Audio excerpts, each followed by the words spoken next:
Hello friends, આપણે gas ચાલુ કર્યા વગર આજે બનાવીશું સુપર ડિલિશિયસ પાસ્તા. એના માટે મેં અહીંયા 3 ચીઝની સ્લાઇસ લીધી છે.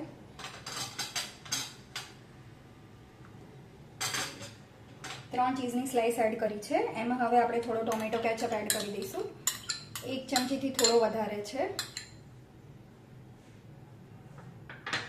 એના પછી એમાં આપણે શેઝવાન સોસ મિક્સ કરીશું. શેઝવાન સોસ પણ મેં 1 ચમચી લીધો છે. ચીલી ફ્લેક્સ એડ કર્યા છે, થોડા ઓરેગાનો એડ કર્યો છે. એના પછી આપણે નમક એડ કરીશું, મીઠું સ્વાદ અનુસાર. એના પછી લાલ મરચું પાવડર એડ કરીશું. થોડો મારી પાસે અડધો પેકેટ જેવો મેગી મસાલો છે, એ હું એડ કરી દઉં છું એમાં. હવે આ બધી જ વસ્તુને બરાબર મિક્સ કરી દઈશું. અત્યાર સુધી મેં ગેસની ફ્લેમ ઓન નથી કરી. અડધું પેકેટ જેવું મેગી મસાલો એડ કર્યો છે. હવે આપણે અત્યાર સુધી ગેસની ફ્લેમ ઓન નહોતી કરી, હવે આપણે ગેસની ફ્લેમ ઓન કરીશું અને આ બધી જ વસ્તુને બરાબર મિક્સ કરી દઈશું.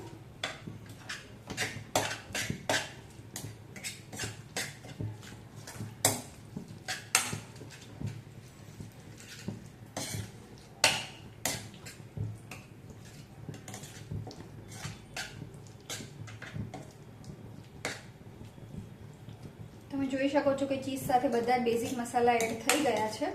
હવે આ સ્ટેજ પર આપણે એમાં થોડું દૂધ મિક્સ કરીશું.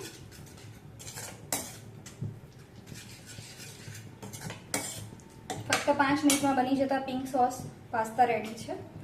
એમાં થોડું દૂધ એડ કર્યું છે, હાફ કપ જેટલું દૂધ એડ કર્યું છે. દૂધ સાથે બધી જ વસ્તુઓને મિક્સ કરી દઈશું. અને અહીંયા તમે જોઈ શકો છો કે મેં પાસ્તા બાફી લીધા છે. પાસ્તા બાફતી વખતે મેં લગભગ 7-1 મિનિટ જેટલું આ પાસ્તાને બાફ્યા છે. એમાં એક હેવી બોટમવાળી કઢાઈ લીધી હતી. એમાં થોડું મીઠું અને 5-6 ડ્રોપ્સ તેલના નાખી અને પાસ્તા બાફી દીધા હતા, જેથી પાસ્તા એકબીજા સાથે ચોંટી ન જાય. અને પછી એને એક બાઉલમાં કાઢી લીધા છે. તમે જોઈ શકો છો કે આપણી બધી જ દૂધ સાથે બધા જ આપણા બેઝિક મસાલા એડ થઈ ગયા છે. તો વધારે કૂક નહીં કરીએ, પ્રોપરલી બધું જ મિક્સ થઈ ગયું છે. તો રેડી છે આપણા super delicious pink sauce pasta, જે બાળકોને ખૂબ જ અને મોટાને પણ ખૂબ જ ભાવશે. બધું જ મિક્સ થઈ ગયું છે. હવે આપણે ફટાફટ એમાં પાસ્તા એડ કરી દઈશું, જે આપણે ઓલરેડી પહેલેથી બોઇલ કરીને રાખ્યા હતા.